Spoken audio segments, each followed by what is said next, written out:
The overall goal of the following experiment is to demonstrate 3 different probe-based real-time PCR methods used for quantifying microRNA in plasma and serum samples. Probe-based real-time PCR is achieved by hydrolysis and detection of the fluorescently tagged probe, which contains a fluorescent reporter and a quencher. When the Taq polymerase extends from the upstream primer and reaches to the 5' end of the probe, it leads to a physical dissociation of the fluorescent emitter from the quencher.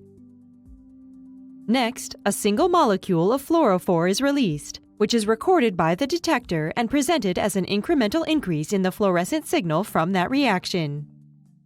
Ultimately, the amount of PCR product generated can be measured based on the increase in fluorescence, allowing an accurate quantification of the amplified target.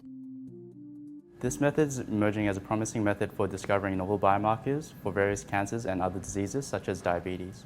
Though this method can provide insight into the abundance of microRNAs in serum and plasma, it can also be applied to other samples such as peripheral cells and tissues. A visual demonstration of this protocol is critical, as some of the steps involved in sealing the nanofluidics array slide can be difficult to learn by simply reading the protocol.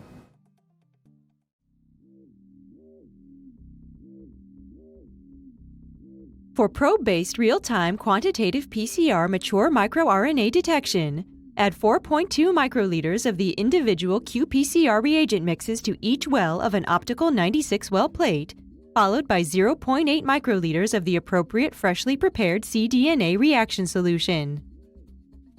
Seal the plate with the appropriate optical cover, and then start the qPCR on the real-time PCR system.